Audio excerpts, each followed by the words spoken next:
Assalamualaikum warahmatullahi wabarakatuh. Di sini saya akan membacakan bab 1, yaitu tentang kajian ayat Al-Quran tentang kontrol diri, mujahadah an-nafs, husnuzon, dan ukhuwah Islamiyah. Langsung saja saya akan membacakan ayat pertama, yaitu surat Al-Anfal ayat 72. A'udzubillahi minasyaitonirrajim. Bismillahirrahmanirrahim. Innal ladzina amanu wa hajaru wa jahadu bi amwalihim wa anfusihim fi sabilillahi wal ladzina wa nasharu ulaika ba'duhum awliya'u ba'd والذين آمنوا ولم يهاجروا ما لكم من ولايتهم من شيء حتى يهاجروا وإن استنصروكم في الدين فعليكم النصر إلا على قوم بينكم وبينهم ميثاق Wallahu bima ta'maluna basyir. Arti surat Al-Anfal.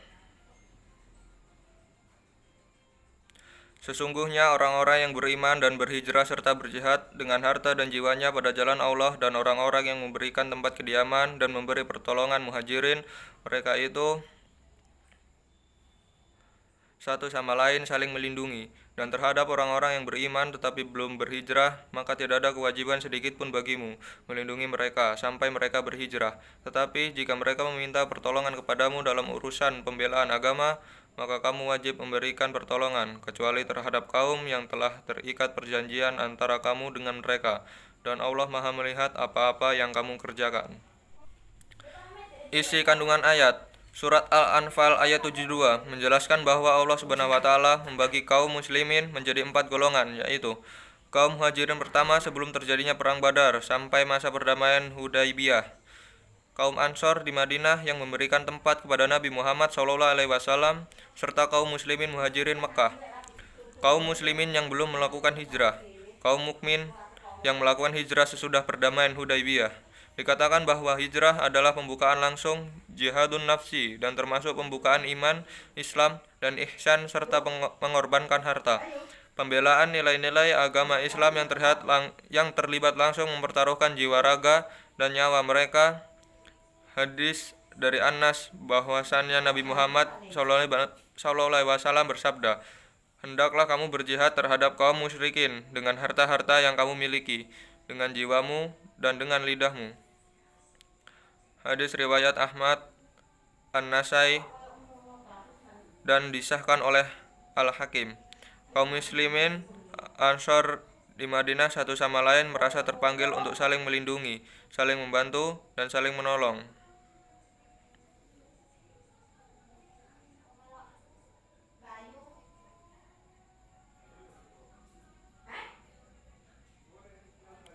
Hal tersebut terjadi karena mereka melihat saudara-saudaranya yang baru saja datang dari Mekah berada dalam kesulitan ekonomi dan tempat tinggal. Setelah kaum muhajirin menjadi penduduk Madinah dan bersatu dengan kaum Ansor, banyak hal yang mereka lakukan atas perintah Rasulullah SAW. Di antaranya membangun masjid, menjalin persaudaraan dengan suku-suku di Madinah, baik dari suku Aus, Khazraj, kelompok orang-orang yang beragama Yahudi, Banu Kailah, dan para kabilah yang ada di wilayah Madinah. Hal tersebut juga dilakukan untuk mendamaikan mereka yang kerap kali melakukan kontak senjata, termasuk di dalamnya adalah saling menutupi kelemahan diri mereka masing-masing, mengikat tali ukhuwah Islamiyah yang kuat dan kokoh, saling mewarisi sekalipun hanya atas dasar kekerabatan dalam keimanan, bukan kekeluargaan yang sebenarnya, karena mereka sadar bahwa dahulu mereka lemah sebagai kaum minoritas dan tertindas juga terisolir dari mayoritas Mekah. Dan kini mereka sedikit memiliki kekuatan karena Rasulullah SAW mempersatukan mereka.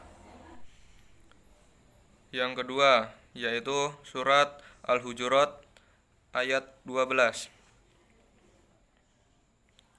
Ya ayyuhalladzina amanu jtanibu katsiran minadh-dhon inna ba'dadh-dhonni ismu wa la tajassasu wa la yaghtab ba'dukum ba'dha ayuhibbu ahadukum ayyakula lahma akhi maitan fakarihtumuh wattaqullah innallaha tawwabur rahim. Arti surat Al-Hujurat. Wahai orang-orang yang beriman, jauhilah banyak dari prasangka, sesungguhnya kesebagian prasangka itu dosa. Dan janganlah kamu mencari-cari kesalahan orang lain, dan janganlah ada di antara kamu yang menggunjing sebagian yang lain. Apakah di antara kamu yang suka memakan daging saudaranya yang sudah mati? Tentu kamu merasa jijik, dan bertakwalah kepada Allah. Sungguh Allah Maha Penerima Taubat, Maha Penyayang. Isi kandungan ayat. Quran Surat Al-Hujurat ayat 10 berkaitan dengan Surat Al-Hujurat ayat 13 yang menjelaskan bahwa Allah SWT menciptakan manusia bersuku-suku dan berbangsa-bangsa agar saling mengenal, tolong-menolong dan memperkuat ukhuwah Islamiyah. Sesungguhnya hamba Allah SWT yang paling mulia di sisinya adalah mereka yang memiliki ketakwaan kepadanya, dalam arti selalu menjalankan perintah Allah SWT dan menjauhi larangannya. Allah Subhanahu wa taala memerintahkan kita mendamaikan saudara yang bertikai untuk mencari keridhaan Allah Subhanahu wa taala. Hal demikian akan mendatangkan pahala dari Allah Subhanahu wa taala. Oleh karena itu, berpegang teguhlah kalian semua pada tali agama Allah Subhanahu wa taala, dan janganlah kalian bercerai-berai agar umat Islam menjadi kuat. Jangan pula kalian berbantah-bantahan yang menyebabkan akan hilang kekuatan besar yang ada pada diri kaum muslimin. Surat Al-Hujurat ayat 10 memerintahkan agar selalu hidup dengan rukun, damai, dan hidup saling berdampingan dalam persaudaraan. Dari Nu'man bin Bashir, ia berkata, Rasulullah SAW bersabda, kamu akan melihat orang-orang yang beriman saling menyayangi, saling mencintai, saling mengasihi, bagaikan satu tubuh. Apabila satu anggota tubuh merasakan sakit, maka bagian anggota tubuh yang lainnya pun ikut merasakan sakit dengan tidak dapat tidur dan badan terasa panas atau demam. Hadis riwayat Bukhari dan Muslim.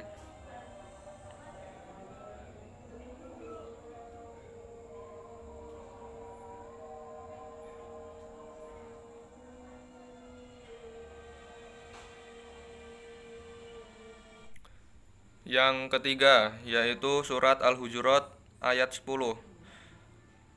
Innamal mu'minuna ikhwatun fa'ashlihu baina akhawaykum wattaqullaha la'allakum turhamun. Arti surat Al-Hujurat.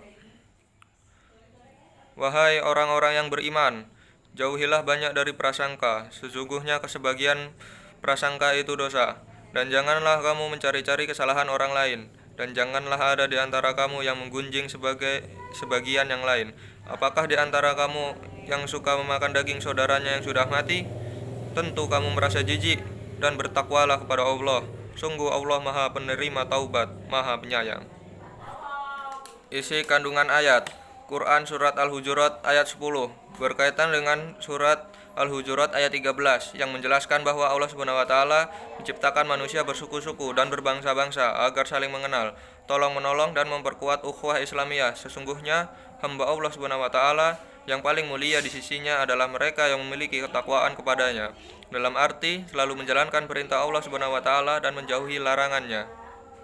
Allah Subhanahu wa taala memerintahkan kita mendamaikan saudara yang bertikai untuk mencari keridhaan Allah Subhanahu wa taala. Hal demikian akan mendatangkan pahala dari Allah Subhanahu wa taala. Oleh karena itu, berpegang teguhlah kalian semua pada tali agama Allah Subhanahu wa taala, dan janganlah kalian bercerai-berai agar umat Islam menjadi kuat. Jangan pula kalian berbantah-bantahan yang menyebabkan akan hilang kekuatan besar yang ada pada diri kaum muslimin. Surat Al-Hujurat ayat 10 memerintahkan agar selalu hidup dengan rukun, damai, dan hidup saling berdampingan dalam persaudaraan. Dari Nu'man bin Bashir, ia berkata, Rasulullah SAW bersabda, kamu akan melihat orang-orang yang beriman saling menyayangi, saling mencintai, saling mengasihi, bagaikan satu tubuh. Apabila satu anggota tubuh merasakan sakit, maka bagian anggota tubuh yang lainnya pun ikut merasakan sakit dengan tidak dapat tidur dan badan terasa panas atau demam. Hadis riwayat Bukhari dan Muslim. Selanjutnya yaitu bab 2, menghindarkan diri dari pergaulan bebas dan perbuatan zina. Langsung saja saya akan membacakan surat yang pertama, yaitu surat Al-Isra ayat 32. A'udzubillahi minasyaitonirrajim. Bismillahirrahmanirrahim. Wala taqrabuz zina innahu kana fahisyah wa sya'a sabila. Arti surat Al-Isra ayat 32. Dan janganlah kamu mendekati zina. Zina itu sungguh suatu perbuatan keji dan suatu jalan yang buruk.